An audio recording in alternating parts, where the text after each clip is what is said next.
हर ग्रंथ में, चाहे वेद हो, चाहे शास्त्र हो, चाहे उपनिषद हो, चाहे गीता हो, चाहे रामायण हो, चाहे कोई भजन हो, चाहे सवैये हो, चाहे दो हो, उसमें 3 प्रकार का ज्ञान है, रोचक, भयानक और यथार्थ। और दृष्टांत दे करके समझाया जाता है। दृष्टांत हमेशा ही लगभग झूठा होता है, सिद्धांत उसका सही होता है। आजकल के कथावाचक, जो कई कई कथावाचक है, सभी तो नहीं है, परंतु कई कथावाचक है जो दृष्टांत है, दृष्टांत हमेशा झूठा होता है। उस दृष्टांत को सिद्धांत में नहीं घटाकर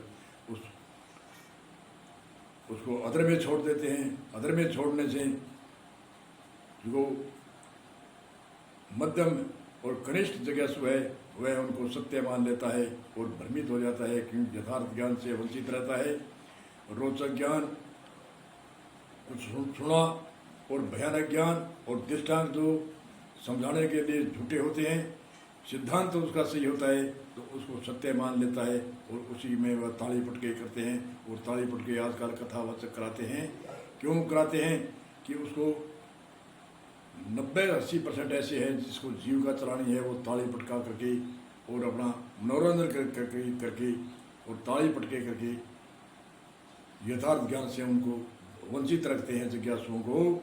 तो यथार्थ ज्ञान जो भूत भविष्य वर्तमान 3 काल में नाश नहीं होता, उसको यथार्थ कहते हैं। दृष्टांत जैसे एक दृष्टांत, एक उदाहरण, जैसे कोई एक भूत बेचने वाला, किसी के पास भूत था और भूत वो इतना कि वो पल में ही काम करता, तो वो बेचने के लिए निकला।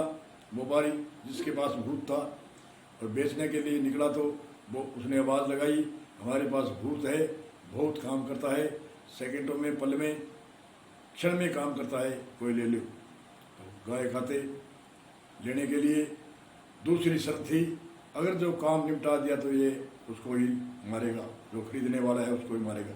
तो वो झिझक जाते और उसने वो मना कर देते, भी ऐसे को तो हम नहीं लेते, काम निपट जाएगा, ये तो मारेगा।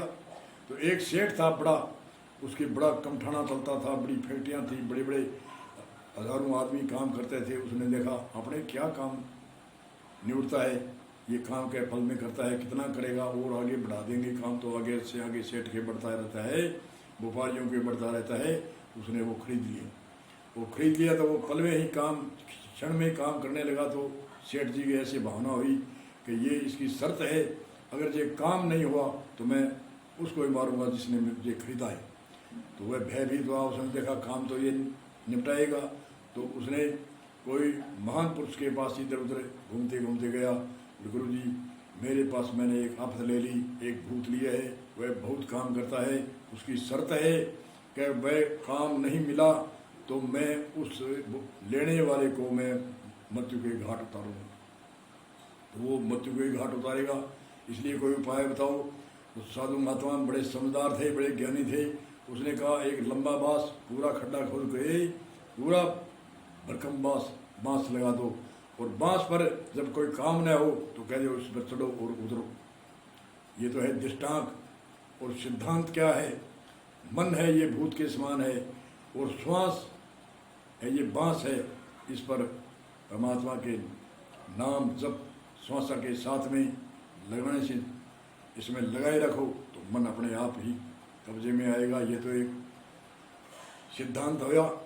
और दृष्टांत सीधा ही कह के छोड़ दिया तो लोग कहते अरे भूत होता है, ऐसे होता है, वैसे होता है, ऐसे ऐसे। बहुत दृष्टांत, एक नहीं अनेक दृष्टांत है ऐसे।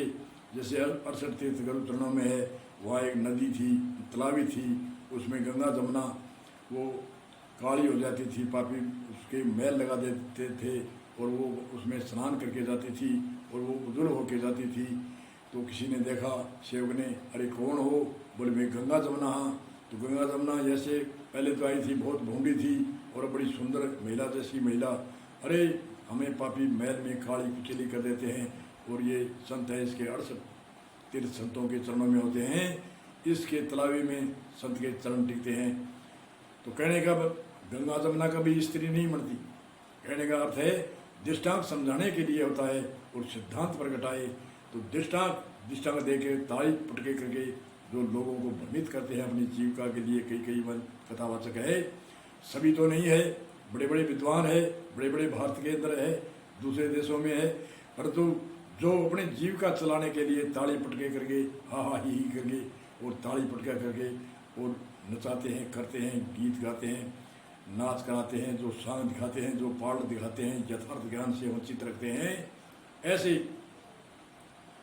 कथावाचकों से हमें दूर ही रहना चाहिए। क्यों कि उसमें समय खराब होगा और बुद्धि भ्रमित होगी।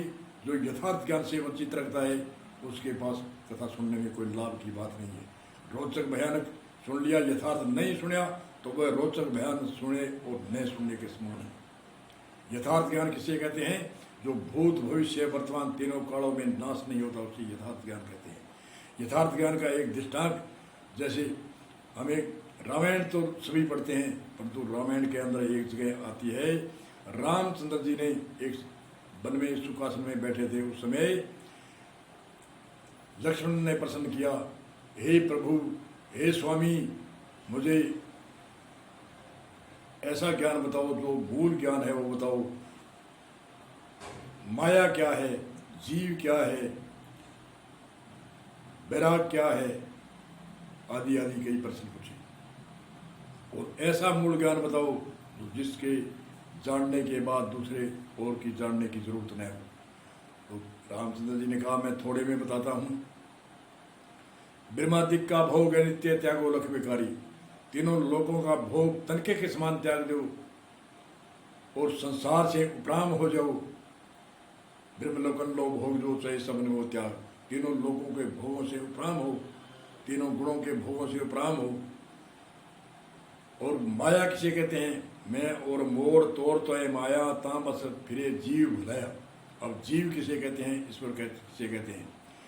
अविद्या वशिष्ठ को जीव कहते हैं और माया वशिष्ठ को ईश्वर कहते हैं। परमात्मा की, पार ब्रह्म परमात्मा की शक्ति है, रचना की शक्ति है, जो माया में वशिष्ठ है, मतलब घुलमिली हुई है, उसको कहते हैं वशिष्ठ। जैसे दाल अलग है, पानी अलग है, मसाला अलग है, और वो मिल गया, उसको कहते हैं वशिष्ठ। अविद्या वशिष्ठ को जीव कहते हैं और माया वशिष्ठ को ईश्वर कहते हैं। और 18 दोष न हो लक्ष्मण, अभिमान न हो, आचार्य की सेवा न करे, संसार दुख रूप है सुख मान लिया, शरीर नाशवान है इसको नित्य मान लिया, शरीर अपवित्र है इसको पवित्र मान लिया, और एकांत में मन नहीं लगना, अभिमान रहना। 8 प्रकार के अभिमान के मध्य है। विद्या जोवन जाति धर्म प्रभुता सुंदर रूप, विद्या को अभिमान, विद्या जोवन ज्वानी को अभिमान, विद्या जोवन जाति को अभिमान, ब्राह्मण हूँ मैं, क्षत्रिय हूँ मैं, बढ़िया हूँ। विद्या जोवन जाति धर्म प्रभुता, प्रभुता कोई पद का अभिमान, विद्या जोवन जाति धर्म प्रभुता सुंदर रूप का अभिमान, कुल का अभिमान, आदि आदि। ये 8 प्रकार के अभिमान है। 7 तो प्रकृति की देन से, 8वां शराब, गांजा, भांग, दारू आदि, चरस, तम्बाकू आदि। ये 8 मद को त्यागना और 18 दोष गिनाए रामचंद्र जी ने लक्ष्मण को। 18 को त्याग करो और अध्यात्म आत्म को तत्व के द्वारा जानकर आत्मा का साक्षात करने को ही ज्ञान कहते हैं। आत्मा का साक्षात करना, ये है यथार्थ ज्ञान। आत्म साक्षात करने को ही मूल ज्ञान कहते हैं लक्ष्मण। नित्य दर्शन करने को ज्ञान कहते हैं। नित्य, एक दिन नहीं, नित्य। ये यथार्थ ज्ञान से तो वंचित रखते हैं। तो इसलिए रोचक भयानक यथार्थ 3 प्रकार का ज्ञान, चाहे कोई ग्रंथ हो, चाहे गीता हो, चाहे रामायण हो, चाहे सवैया हो, चाहे दौआ हो, चाहे साखी हो, चाहे भजन हो, उसमें 3 तरह का ज्ञान चलता है। तो तीनों ज्ञानों का अपनी अपनी श्रेणी में समझना चाहिए। रोचक भी समझना चाहिए, भयानक भी समझना चाहिए और यथार्थ भी समझना चाहिए। अगर यथार्थ को वंचित कर दिया, रोचक भयानक 2 समझे, तो यथार्थ से वंचित रह गए, तो वो भूल में ही, धूल में ही लठ बाजेंगे। इसलिए विद्वान बहुत से ऐसे हैं जो तीनों ज्ञान बताते हैं, परंतु कई कई ऐसे जीविका चलाने वाले, ताड़ी पटका करने वाले, नाच गाना करने वाले करते हैं। कभी सांग दिखाते हैं, कभी पाठ दिखाते हैं, कभी नाचते हैं, कभी कोई नकली बनते हैं, कोई ऐसे बनते हैं, कोई वैसे बनते हैं। कोई उद्देश्य, परीक्षा और लक्षणा, ये तीन होने चाहिए।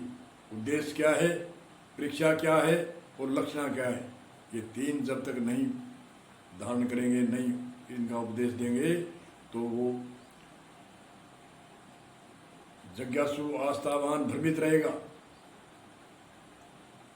नास्तिकता मिटने के लिए कथा करते हैं, नास्तिकता को हटाने के लिए कथा करते हैं, प्रवचन करते हैं। अज्ञानियों को ज्ञान देने के लिए कथा करते हैं, भ्रम निवारण के लिए कथा करते हैं। तो भ्रम वैसे ही रह गया, अज्ञान वैसे ही रह गया, फिर क्या कथा सुनी, क्या करी। तो इसलिए सावधान होके हमें ऐसी कथा सुननी चाहिए जिसमें तीनों हो, उद्देश्य, परीक्षा और लक्षणा, और रोचक और भयानक और यथार्थ, तीनों जिसमें हो, तीनों वह कथा हमें सुननी चाहिए। उनसे हमें उद्धार होता है, उससे कल्याण होता है। उन विद्वानों की, ऋषि मुनियों की, कृष्ण जी भी कहते हैं कि हे अर्जुन, तुम समेत पानी, पानी कहते हैं हाथों को, हमने तो जल को जल नहीं कहते हैं, जल को पानी कहते हैं। समेत पानी, अष्टांग प्रणाम, अष्टांग मतलब 8 अंगों सहित प्रणाम, और दंडवत प्रणाम, डंडे की भांति तुम तत्वदर्शी के पास में जा, और तेरे वो उद्धार के लिए भाषा बोलेगा, वो तेरा उद्धार करेगा, तेरा कल्याण करेगा। तो कल्याण कैसे करेगा, यथार्थ ज्ञान सुनाएगा तभी कल्याण होगा। क्या रोचक और भयानक दो ही दो बताते रहे तो कल्याण कैसे होगा। रोचक भयानक तो उत्तम मध्यम को बताना है, कनिष्ठ और मध्यम को बताना है। उत्तम तो इशारे से समझता है, उसको तो ज़्यादा यथार्थ ज्ञान ही बताना चाहिए, और यथार्थ ज्ञान से ही इस बार बार जन्म और मृत्यु का जो भवबंधन टूटता है वही ज्ञान बताना चाहिए। संतों ने बताया है, यह नर देह में देव निरंजन सतगुरु देवे लखाई। इस देह में देव निरंजन है, जिसकी कोई अंतर नहीं, कोई मैल नहीं। निरंजन का अर्थ है कोई मल विकार नहीं है, उसको निरंजन कहते हैं। या नर देह में देव निरंजन सतगुरु देव लखाई। गुरु कृपा से देव मिलते हैं, दर्शन किया दुख जाई। आंतरिक घट में एक संत की यति और भी है, साधवाई। ये संसार आंधों का आंधा, सूझे नहीं गेला। क्रिया कर्म में मारे बचबेड़ा, खबो ने भर मिटेला। साधवाई खोजिया खब पड़ेला, कर सत्संगे खोज घट भीतरे, घट के अंदर खोजो और खोजिया खबर पड़ेला। फिर कहे धाम करो चाहे तीर्थ ना हो, पत्थर जाए पुजोला। गोता खागे घर में आओ, ईश्वर नहीं मिलेला। घट में ईश्वर दूर बतावे, इसलिए जन्म मरेला। घट में ईश्वर है और दूर बतावे, आंगली करे, कभी इन्हें करे, उत्तर करे, कभी पश्चिम करे, कभी दक्षिण करे। क्या वहां जाओ वहां जाओ, कभी ऊपर आंगली करता है कथावाचक, कभी पताल में करता है कि इधर जाओ। घट में ईश्वर दूर खोजते, इसलिए जन्म मरेगा। जो जन हई ने दूर बतावे, 84 भूतेला। इससे मान ली 84 में जाओला। घट में ईश्वर दूर बतावे, 84 भूतेला। गुरु सुखराम मिल्या मैं पूरा, गुरु सुखराम हरि रूप सदाई। आदि अंत और पहला। गुरु सुख का राम, जो सुख का राम है, सब में रमण करता है, उसे राम कहते हैं। आदि अंत, आदि काल से भी यहाँ प्रहलाद ने भी राम राम किया था, रामचंद्र जी से पहले। राम का अर्थ होता है सब में रमण करता है, उसको राम कहते हैं। आदि अंत और पहला। अचल राम दीदार हमेशा, दुर्मत दूर हटल। अचल राम जी कहे दीदार हमेशा ही करूं, आज नहीं। और आजकल के कथावाचक कहते हैं अरे इधर इधर दर्शन करो, इधर दर्शन करो, इधर करो, इधर करो। कहाँ पैंडा कित को किया पैंडा और कित कहाँ रह गया गांव। इसलिए हमें सावधान होना है। कोई ताम झाम कोई बड़ी मैच लगाने से, बड़ी बड़ी कोई शोभा बनाने से, बड़ी बड़ी कोई तख्त सिंहासन पर बैठने से कोई ज्ञान प्राप्त हमें नहीं होता। कोई देखता है कि सोने के सिंहासन पर बैठे हैं और बड़े बड़े व्यवस्था कर दी, क्यों धनाढ़ी आदमी है, उन्होंने ऐसा मैच बना दिया जो उसको देखते ही चकित हो जाते हैं लोग। उस चकित होने से कोई मतलब नहीं, चकित हो अंदर। घट में ईश्वर दूर खोजते, इसलिए जन्म मरेला, जो जन हरि ने दूर बतावे 84 भूतेला। अनेक संतों की, हजारों संतों की, कृष्ण जी ने अंदर ही, रामचंद्र जी ने अंदर ही साक्षात कराया था लक्ष्मण को, अंदर की उपदेश दिया था। अंदर है, आत्म है, नित्य दर्शन करता है, उसी को ही ज्ञान कहते हैं। और ऐसे भी रामचंद्र जी ने कहा है, ऐसे कृष्ण जी ने कहा है, ये तो महान पुरुष है। और संतों ने तो कहा ही कहा है, उनका तो कोई गिनती नहीं है। और तो ये जो महान पुरुष अवतार, नैमित्तिक अवतार मानते हैं, उन्होंने ऐसे ही कहा है। कहते हैं रचना का विषय है अनेक हजारों, जितने भी लाखों ऋषि मुनि हुए, उन्होंने रचना का थोड़ा थोड़ा विषय ऐसे उसे करा है। हम उसके भयभीत होते हैं, उसमें कहते हैं कैसे रचना बनी। हमें रचना का क्या लेना देना। अरे ईश्वर से दूर हुआ जीव कब हुआ, कैसे हुआ, क्या लेना देना। कपड़े के मैल लग गया, कब लग गया, क्यों लग गया, अरे इसकी चिंता मत करो, इसके धोने की चिंता करो। हमें इस मैल को धोना है, तो हमें रचना की टीका टिप्पणी हमें कोई ऋषि ने कोई सफाई नहीं बताई। एक संत की यति है, आनंद पूछे परमानंद ने, अड़वी आन अड़ी, एरन हट तोड़ी संडासी में पहले कौन घड़ी। एरन हट तोड़ी संडासी में पहली कौन घड़ी। आनंद पूछे परमानंद ने, अड़वी आन अड़ी, एरन हट तोड़ी संडासी में पहली कौन घड़ी।